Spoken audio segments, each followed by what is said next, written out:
कल आपके सामने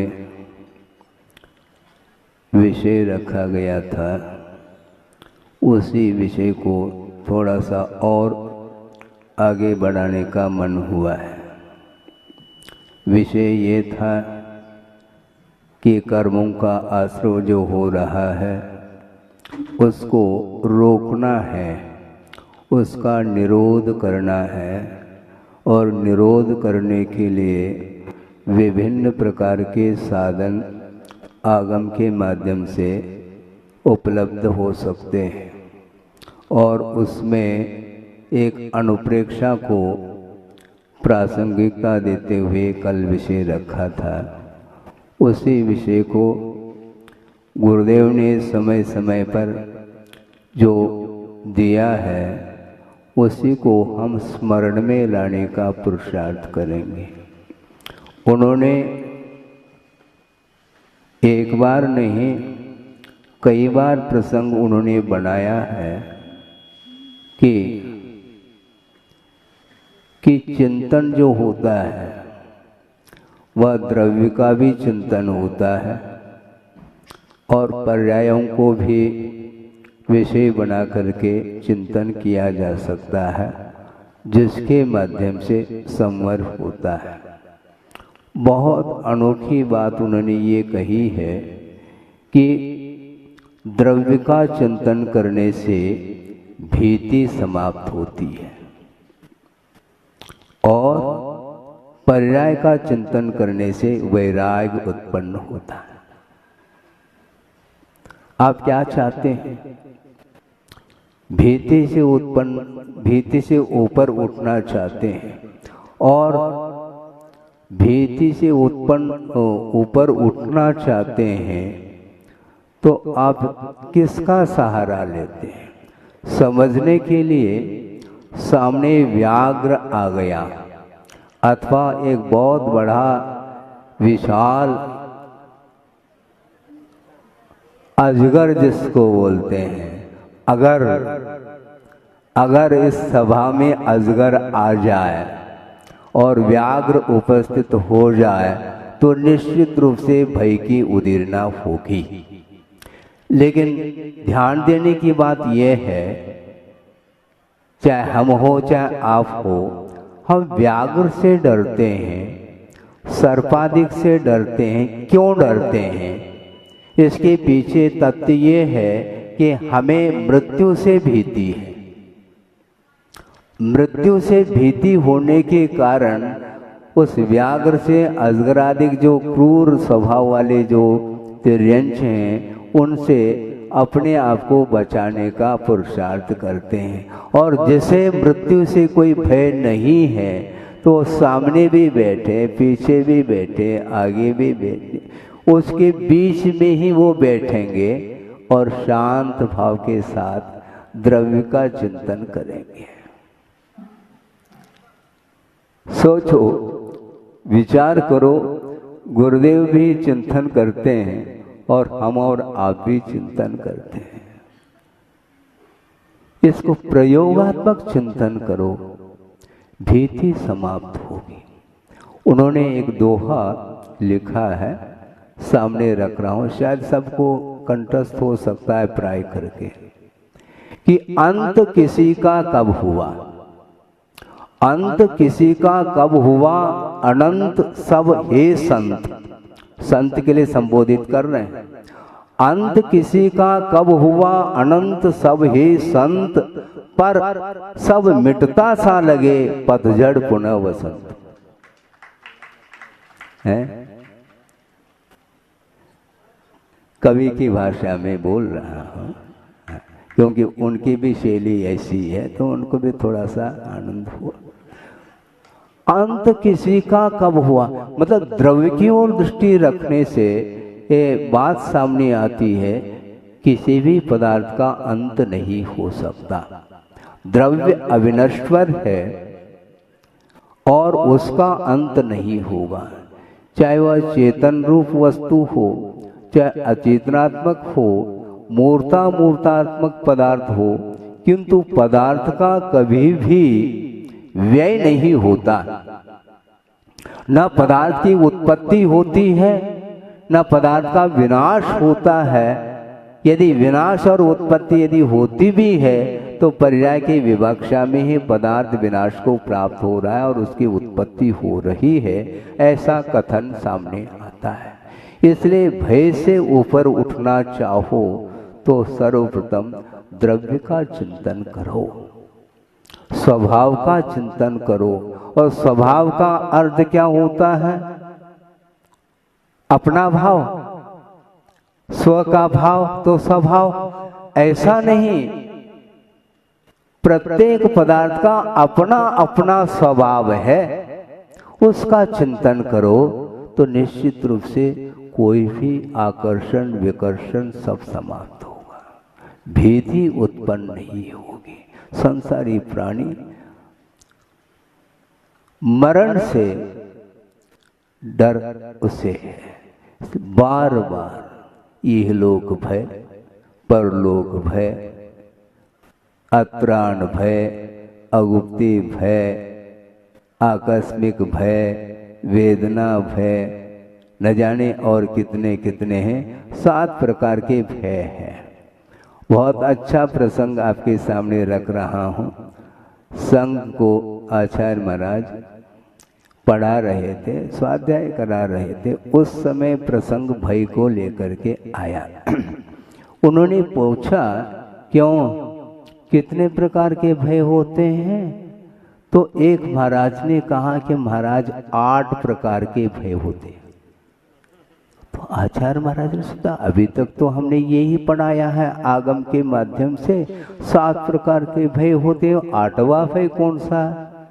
महाराज ये 7 प्रकार के भय तो सबको ज्ञात है, 8वां भय वह है जो आपसे डर भीति उत्पन्न होती है, आपसे भीति उत्पन्न होती है। तो उस समय गुरुदेव ने कहा मुझसे क्यों डरते हो? है? मुझसे क्यों डरते? तुम पाप से डरो।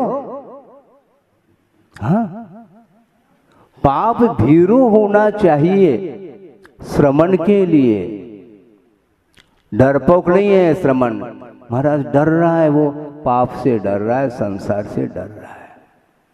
और डरना चाहिए, जिसको पाप से भीति नहीं है वो कभी भी कर्म बंध से मुक्त नहीं हो सकता। संसारी प्राणी नरक जाने से डरता है, किंतु नरक के लिए कारणभूत जो सामग्री है उससे बचना नहीं चाहता। साउथ के कुछ लोग सज्जन आए थे, बहुत पुरानी बात कह रहा हूँ, सन 87 की बात है। आचार्य महाराज का चातुर्मास तोवंजी में हुआ और चतुर्वेद संघ के साथ हुआ। उस समय अपराह्न वेला में आचार्य भक्ति संपन्न हुई और मेरे पास एक सज्जन आए, वो साउथ के थे, मैं जानता था। और उन्होंने हाथ जोड़ करके निवेदन किया कि महाराज मुझे डर लगता है। किससे? किससे डर लगता है? बोलो। नहीं, मुझे डर लगता है महाराज। किससे? महाराज मैं स्वाध्याय करने से मुझे डर लगता है। तो हमने क्यों? महाराज स्वाध्याय उस शास्त्र में इस प्रकार के परिणाम करने से नरकायु का बंध होता है, ऐसे परिणाम करने से तिर्यंचायु का बंध होता है, इस प्रकार के विभिन्न प्रकार के परिणाम करने से अनेक प्रकार के कर्मों का बंध होता है। यह चर्चा आगम में मिलती है, इसलिए मुझे डर लगता है। तुम नरक जाने से क्यों डरते हो? नरक के लिए जो कारण है उनसे बचो। कारण से बचोगे तो निश्चित रूप से कार्य से बच जाएंगे आप। कारणाभावो कार्याभावः, कारण का अभाव होगा तो निश्चित रूप से कार्य का अभाव हुए बिना रह नहीं सकता, ये निश्चित बात है। और आपका जो भविष्य है वह किसी के अधीन नहीं, आपके अधीन ही आपका भविष्य निर्धारित है। महाराज मेरा भविष्य कैसा होगा, मेरा भविष्य कैसा होगा, एक प्रसंग और स्मरण में आ रहा है, कह ही देता हूँ, क्योंकि बाद में भी आप कहेंगे महाराज कुछ संस्मरण सुना दो, तो अभी अवसर है, अभी सुना दे तो ज्यादा अच्छा है, सब लोग सुन लेंगे। हैं? क्या कह रहा था मैं?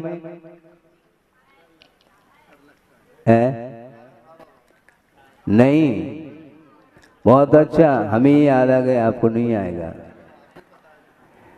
कि महाराज हमने सुना है, और एक व्यक्ति से नहीं, अनेकों व्यक्तियों से प्राय करके सभी के मुख से हमने ये सुना है कि महाराज आप भविष्य जानते हैं, सच है क्या?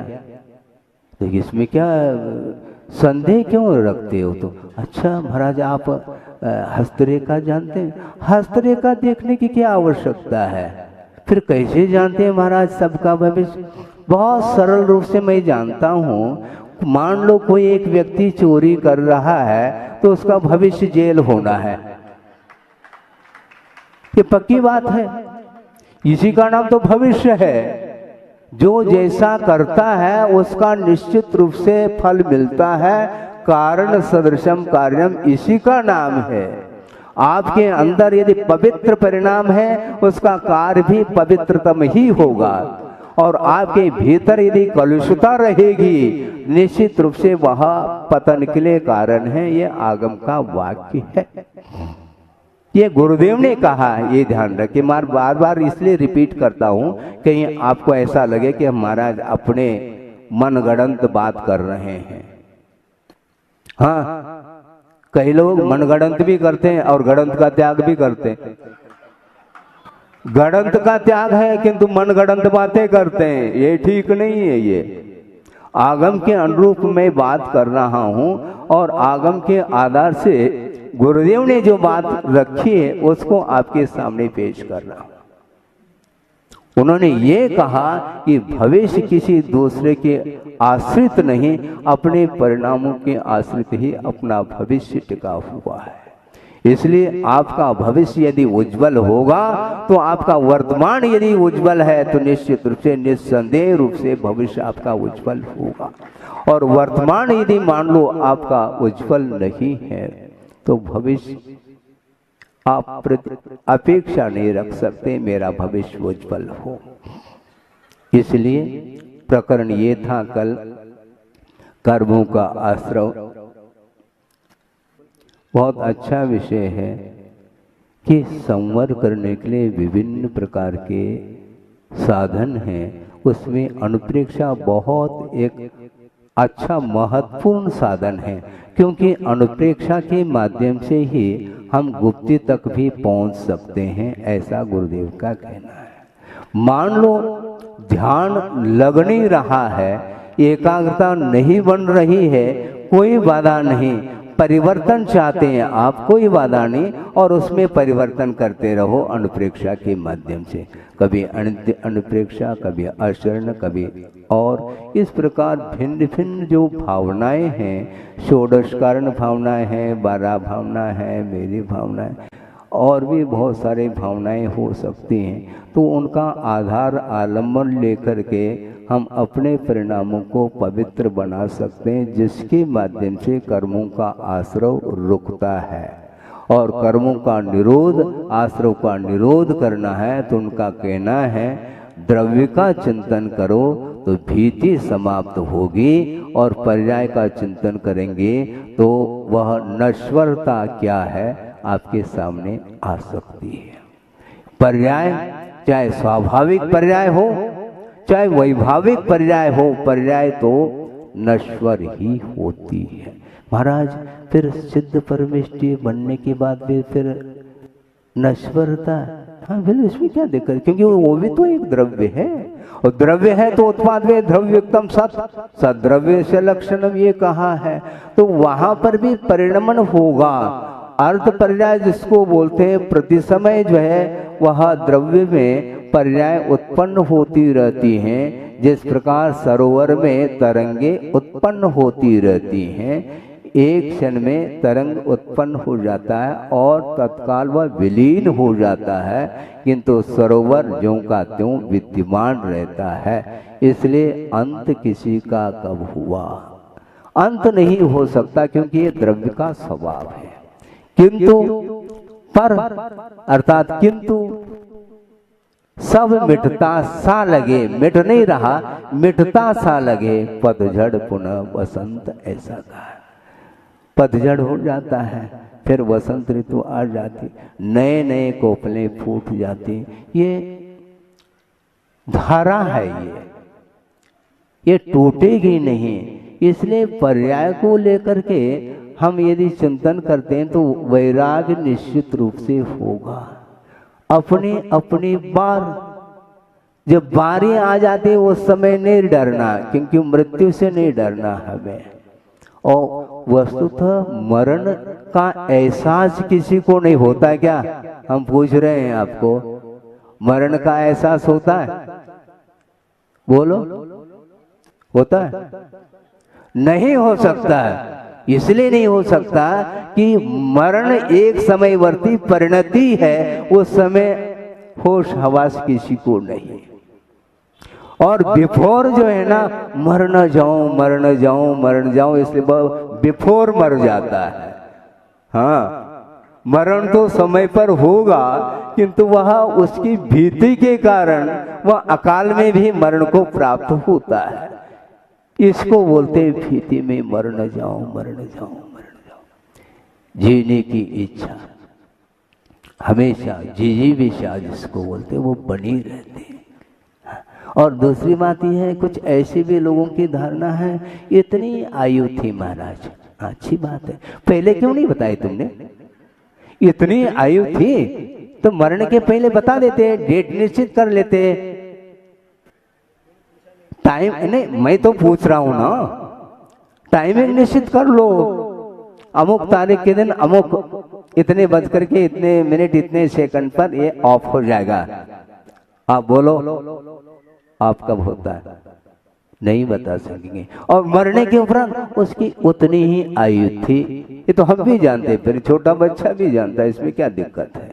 और दूसरी बात यह है कि ये यदि उतनी ही आयु है तो आप ट्रीटमेंट क्यों करते हैं? हॉस्पिटल औषधि का प्रयोग, दवाई का प्रयोग क्यों करते हैं? मरण तो निश्चित है, उतनी आयु है तो समय पर मरण होना है, फिर औषध दान क्या आवश्यकता है? यदि इस प्रकार की धारणा है तो उनके लिए मेरा ये कहना है कि रसोई घर में नहीं जाना है, क्योंकि उतनी आयु काय को आप आहार कर रहे हो? रसोई काय के लिए बना रहे हैं? किसको खिलाना चाहती? क्योंकि सबकी उतनी आयु है जितनी है। कितनी है कोई नहीं बता रहा है, उतनी कितनी है ये कोई नहीं बता रहा है, जितनी है उतनी है, वो मैं भी जान रहा हूं। यदि उतनी ही आयु है तो ये सारा ये क्यों कार्य किया जा रहा है?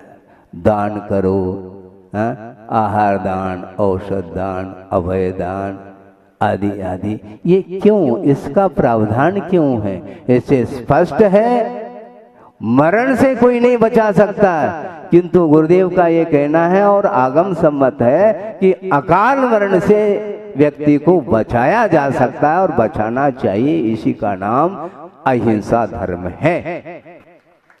अन्यथा अहिंसा धर्म का हम पालन ही नहीं कर पाएंगे।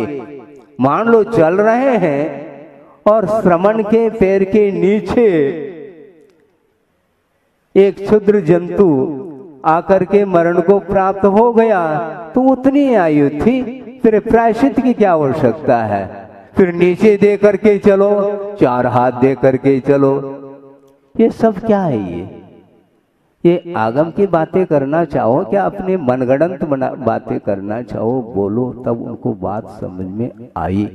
आवे अथवा न आवे हमें फिक्र नहीं है, किंतु आगम में जो बात लिखी है, आगम का आधार लेकर के धारणा और आस्था का विषय बनाएंगे और उसके माध्यम से ही अपने व्रतों का और चारित्र इत्यादि का निर्दोष परिपालन हम कर पाएंगे। इसलिए बात ये चल रही थी कि वस्तुतः देखा जाए किसी से भय नहीं, भय केंद्र में मृत्यु से भय है। इसलिए जिन कारणों से मृत्यु अकाल में हो न जाए, इसलिए उससे बचने का प्रयास करता है। उतनी आयु है तो व्याघ्र आकर के खड़ा हो गया तो भागना नहीं चाहिए तुम्हें। भागते क्यों हो, डरते क्यों हो? जब उतनी ही आयु है तो भाई कोई वस्तु नहीं, किंतु ऐसा नहीं।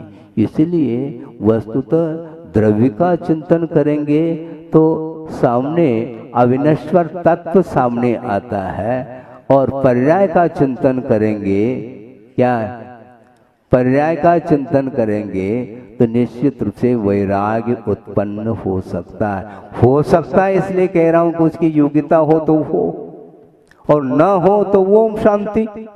अब ओम शांति का कब प्रयोग करना हम जानते हैं, उसी समय वह स्विच दबा देते हैं, ऑन कर देते हैं ओम शांति। इसका अर्थ हमारी वश की बात नहीं। योग्यता यदि है तो वह निमित्त कार्यकारी सिद्ध होते हैं, और निमित्त का प्रभाव भी पड़ता है। निमित्त प्रभावक है ये तब कहा जा सकता है उसके अंदर योग्यता हो, क्योंकि सामने तीर्थंकर विद्यमान थे, इसके उपरांत भी मारीची को समझा नहीं पाए, क्योंकि योग्योपादान योगिनो दृषद स्वर्णता मता। ये नहीं जानते है क्या? नहीं, बिल्कुल आगमिक विषय है ये। इसलिए हमें किसी को आग्रह नहीं करना। गुरुदेव का, मैं बार बार गुरुदेव को स्मरण में ला रहा हूं, क्योंकि गुरुदेव की वाणी के ऊपर किसी की अनास्था ना हो, इसलिए उनको स्मरण में ला रहा हूं। ये गुरुदेव का बार बार संकेत है। हम किसी को आग्रह नहीं कर सकते, अनुग्रह कर सकते यदि वो चाहे, पक्की बात है।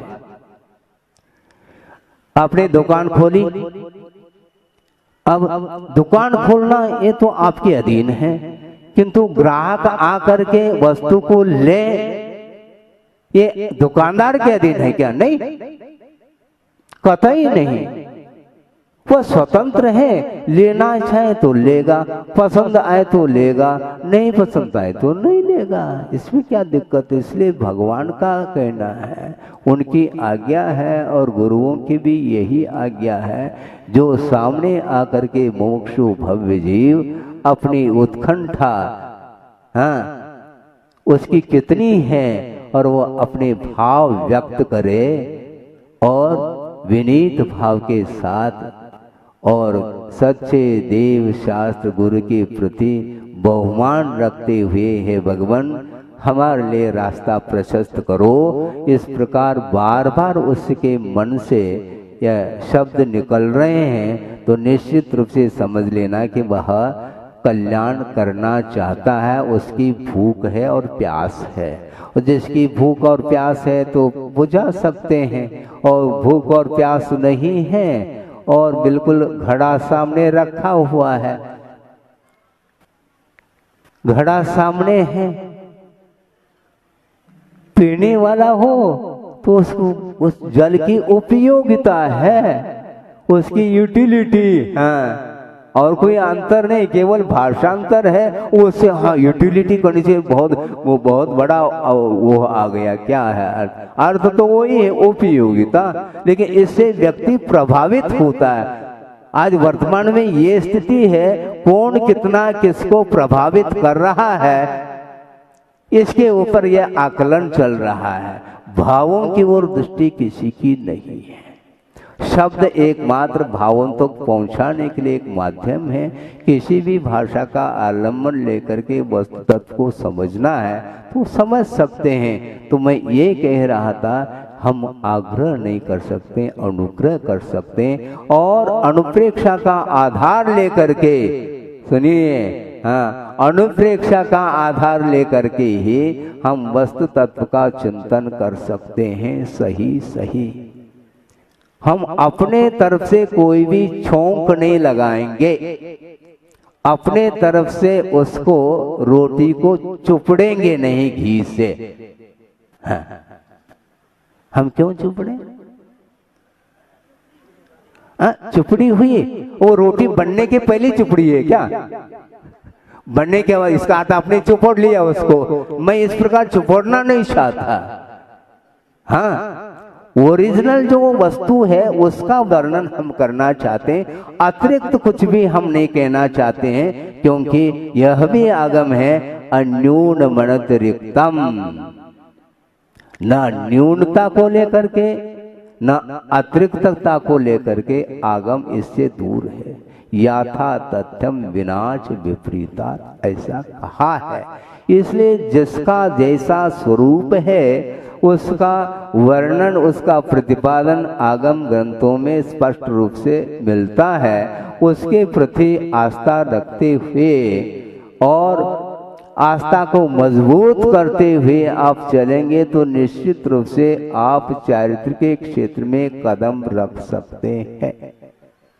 इसलिए चारित्र से भी मैं महत्वपूर्ण सम्यक्त को मानता हूं। इसलिए मानता हूं मोक्ष मार्ग की प्रथम सीढ़ी याविन ज्ञान चरित्रा। तो इसका अर्थ ये नहीं समझना पहले हम अपने जीवन में सम्मेलन प्राप्त कर लेंगे, अगले जीवन में देख लेंगे आगे होशी। ये यदि कहेगी तो मुश्किल हो जाएगा।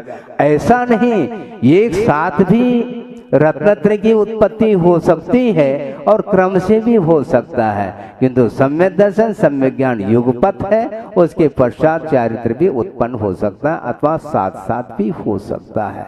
इसलिए चारित्र के क्षेत्र में कदम बढ़ाना चाहो तो चारित्र से भी मैं महत्वपूर्ण सम्यक को देता हूँ, क्योंकि सम्यक दर्शन यदि सक्रिय नहीं हो पाएगा तो निश्चित रूप से चारित्र आपका बहुत, चारित्र में निर्मलता आस्था के ऊपर है। सक्रिय सम्यक दर्शन क्या है महाराज, उसको भी समझ लो, सोच लो। वात्सल्य एक अंग को हम प्रमुखता दे करके चले तो बात समझ में आ सकती। बहुत सारा विषय, इतना समय तो है नहीं, और ये चैनल चलेगा, ये जिनवाणी चैनल। हाँ बिल्कुल ठीक है, ये चैनल चलेगा, ये परंपरा, ये स्वाध्याय की। तो मैं ये कह रहा था, क्या कह रहा था? हाँ, वात्सल्य अंग। देखो ये वात्सल्य अंग सम्यक दर्शन का है, ये ध्यान रखें। और यह वात्सल्य किसी व्यक्ति विशेष के प्रति नहीं हुआ करता, वात्सल्य साधर्मी के प्रति वात्सल्य। और यहाँ तक कि कोई मिथ्या दृष्टि भी क्यों ना हो, किंतु सम्यक को प्राप्त करने की उसकी ललक है। आखिर दूसरी बात यह है कि आप सम्यक दर्शन को किसको प्राप्त कराएंगे, मुझे बताओ। जो सम्यक दृष्टि है उसको क्या प्राप्त कराना, ऑलरेडी है उसके पास सम्यक्त्व। जिसके पास सम्यक्त्व नहीं है तो धर्म श्रवण के माध्यम से उसको सम्यक दर्शन प्राप्त कराना चाहते हैं। तो जिसको प्राप्त कराया जा रहा है उसके प्रति आपकी यदि उपेक्षा दृष्टि होगी तो निश्चित रूप से आप उसको सम्यक दर्शन प्राप्त नहीं करा पाएंगे, ये उतना ही सत्य है। इसलिए उसके प्रति भी वात्सल्य रखने की बात आती है। हाँ, निश्चित बात है। और वात्सल्य सम्यक दर्शन का अंग है। व्यक्ति विशेष के प्रति यदि झुकाव है तो निश्चित रूप से व्यापकता उसमें नहीं रहेगी। दूसरी बात, वात्सल्य और स्नेह है, इन दोनों में फर्क क्या है, अंतर क्या है, इसको भी हमें संक्षेप से समझना है। प्रमाद का यह भेद है स्नेह, और वात्सल्य सम्यक दर्शन का अंग है। और स्नेह के कारण व्यक्ति विशेष के प्रति झुकाव वह चिपक जाता है, उसके अंदर गुण हो अथवा न हो इसका कोई ख्याल नहीं रखता, किंतु वह चिपक जाता है। और सबसे उदाहरण तो बड़ा उदाहरण ये दे रहा हूँ कि राम का लक्ष्मण के प्रति वात्सल्य नहीं था, स्नेह था।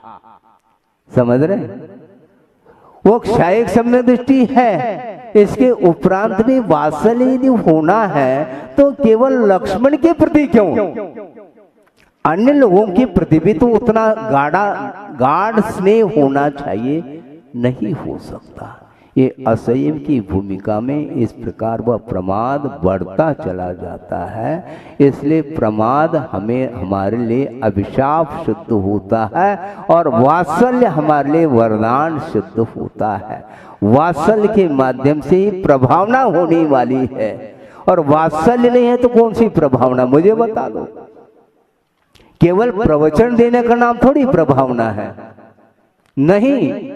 मान लो किसी की एक पूर्व कोटि की उम्र है, मान लो 8 साल अंतर्मुक्त के उपरांत रत्नत्रय को उन्होंने अंगीकार कर लिया और दीर्घ शरणन भी है, और घनघोर जंगल में जा करके, बियावान जंगल जहाँ पर सारे के सारे वन्य पशु यत्र तत्र विचरण कर रहे हैं, और रात और दिन वहाँ पर एकांत में जा करके वो ध्यान लगा रहे हैं, तो वो प्रभावना कर रहे हैं क्या नहीं कर रहे हैं? उनके पास कोई माइक है, माइक सेटिंग करो, हाँ वॉल्यूम खोलो, वहाँ पर कौन खोल रहा है? प्रभावना वो कर रहे हैं क्या नहीं? तो किसका नाम प्रभावना है? हाँ, जन शासन की प्रभावना, अपनी प्रभावना नहीं, ये ध्यान रखो। जिन शासन प्रकाश सात प्रभावना, हाँ वो अलग है। हाँ, प्रभावना जिन शासन की है, अपनी नहीं, अपनी तुम्हारी नहीं, जिन शासन की प्रभावना। इस प्रकार निरंतर जो आत्मकल्याण में रत है, किसी के साथ उसका कोई परिचय नहीं। आहार करने के लिए मान लो आ भी गए और आहार लेकर के संपन्न करके पुनः कोई नए स्थान को चुन करके और वहां पर जाकर के पुनः ध्यानस्थ हो गए, किसके साथ परिचय है उनका? है कोई परिचय नहीं, कुछ नहीं। फिर वो विश्व का कल्याण नहीं चाहते हैं क्या? कल्याण होता किससे? इसको गौर करने की आवश्यकता है। कल्याण वस्तुतः पवित्र भावनाओं के माध्यम से ही कल्याण होता है। हाँ, पवित्र भाव नहीं है तो हम कल्याण कर नहीं सकते, और हमारे भीतर पवित्र भाव होने के उपरांत भी जिसका कल्याण होना है उसके भीतर भी पवित्र भाव होंगे। इसलिए वस्तुतः वात्सल्य अंग को पुष्ट करने की आवश्यकता है, जिसका नाम सक्रिय सम्यक दर्शन है। ये सबके लिए कह रहे हैं गुरुदेव, पर्टिकुलर उसमें मैं भी बैठा, मैं अलग से थोड़ा ही। हाँ बिल्कुल, मैं भी श्रोता हूं, मैं श्रोता थोड़ी हूं, मैं भी श्रोता हूं। उनके एक एक अक्षर, एक एक शब्द हमारे लिए आत्मसात करने योग्य हैं। इसलिए आस्था के साथ उनकी वाणी को हम ग्रहण करेंगे और वात्सल्य भाव को बढ़ाते चले जाएं, आत्मीयता परस्पर में बढ़ती चली जाए, सौहार्दपूर्ण व्यवहार बढ़ता चला जाए, तो निश्चित रूप से अल्प भी ज्ञान रखो, हमें कोई चिंता नहीं। प्रभावना निरंतर गुरुदेव की प्रभावना होती रहेगी। ये आशय मेरा आज का जो वक्तव्य, उसमें ये आशय संवर को केंद्र में रख के आपके सामने विषय रखा है। आगे जो भी अवशिष्ट विषय है वह समय पर रखा जाएगा। अहिंसा परमो धर्म की जय। बोधि समाधि परिणाम शुद्धि स्वात्मोपलब्धि शिव सौख्य सिद्धि चिंतामणिम चिंतित वस्तुदाने वामंद मानस्य ममास्तुति। परम पूज्य आचार्य गुरुवर श्री विद्यासागर जी मुनि महाराज की।